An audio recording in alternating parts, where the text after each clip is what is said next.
Welcome to my student-directed study, and this video will be all about neutron stars.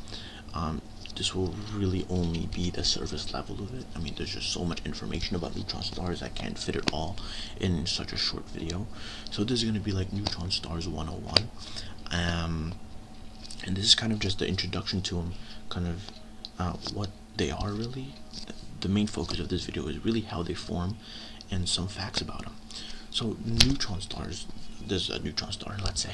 So neutron stars are essentially collapsed stars. But what are collapsed stars?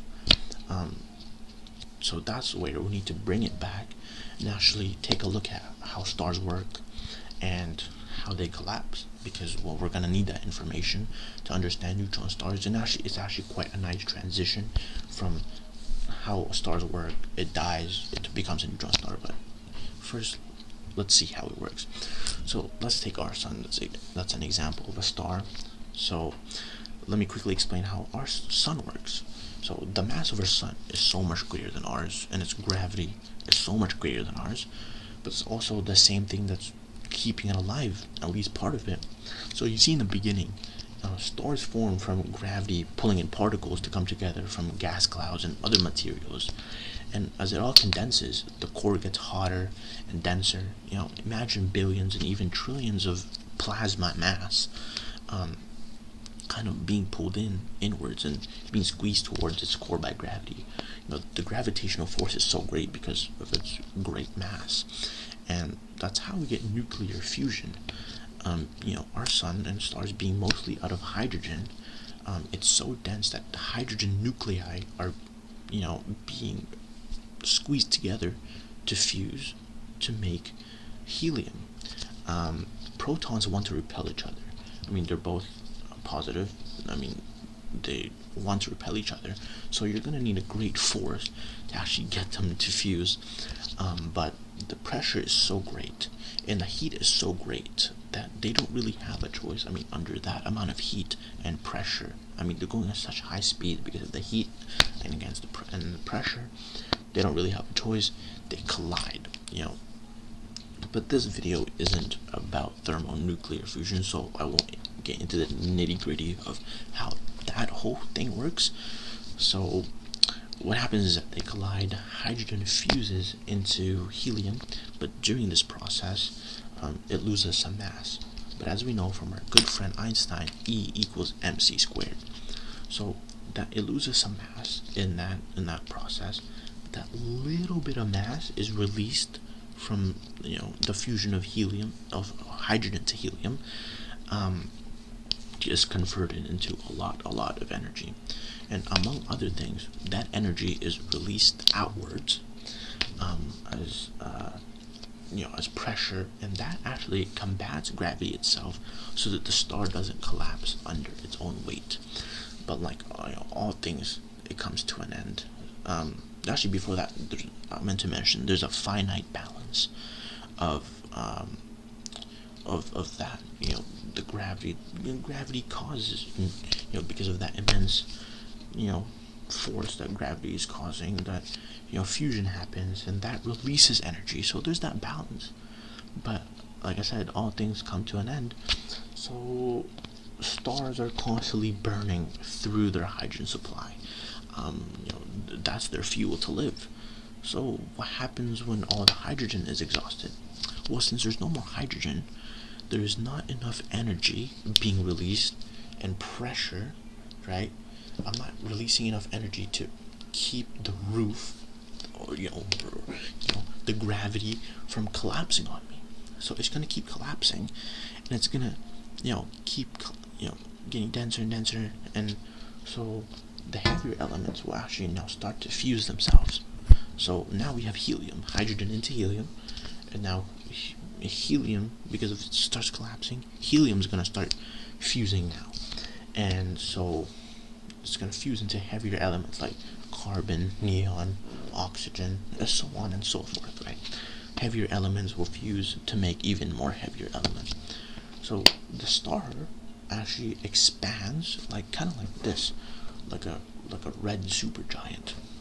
Why? Because heavier elements, when they fuse, release more energy, So there's this cycle of expanding and contracting, because, well, the heavier elements, when they fuse, they release more energy, and then they expire. They could, starts collapsing. Now heavier elements start fusing, and then, there's that cycle.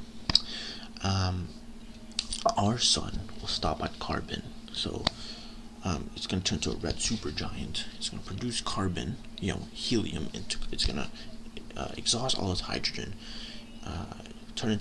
fuse into helium, and helium will actually start fusing into carbon, and that's where our sun will stop.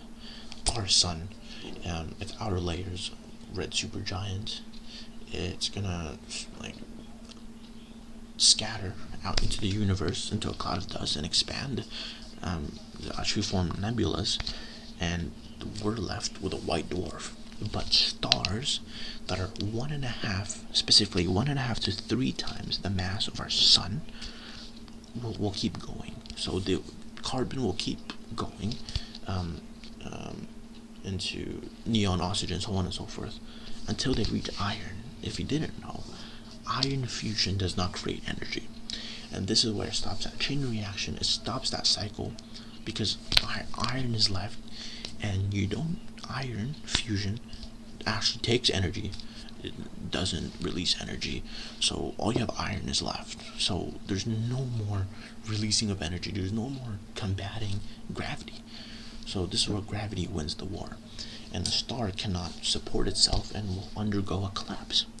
The whole star will go inwards, and if it actually keeps going, when it gets to the iron core, it's actually going to rebound off the core. In a split second, it's going to cause a massive supernova. But that's a whole other thing.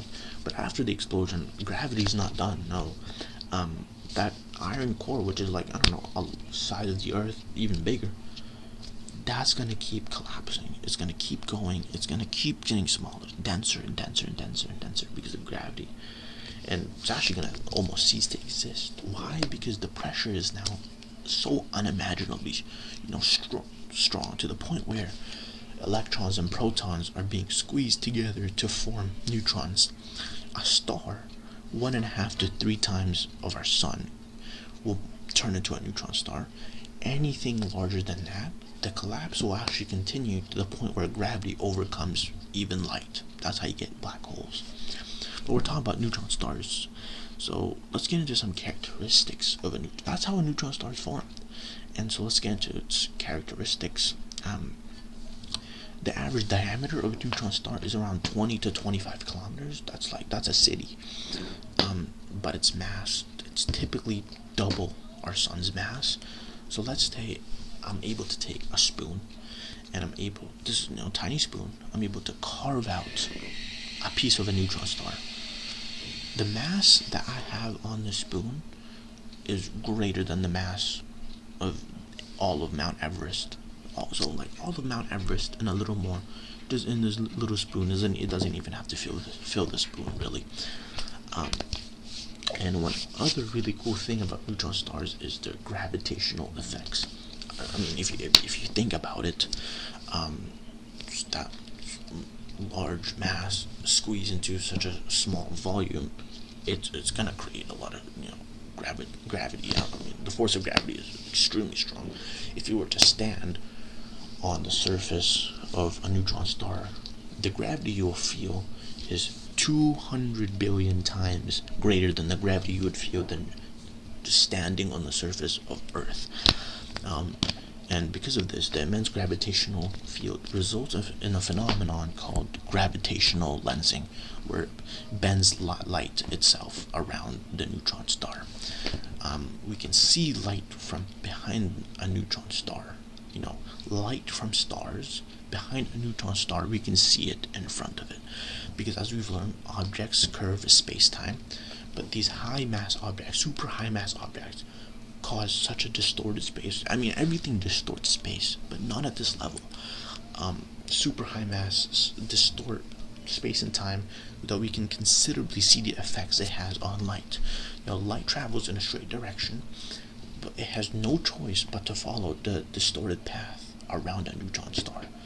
So, I mean, this is just scratching the surface. I mean, literally, we haven't even gone to, the composition and stuff.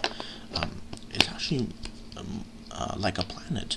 It has a crust thing, but there's just so much more about them, and so many more wonders in the universe, other than neutron stars. But like I said, just a little more mass, this thing will keep collapsing into a black hole, and that's a whole other can of worms. So yeah, that's really been my video. It's a quick intro.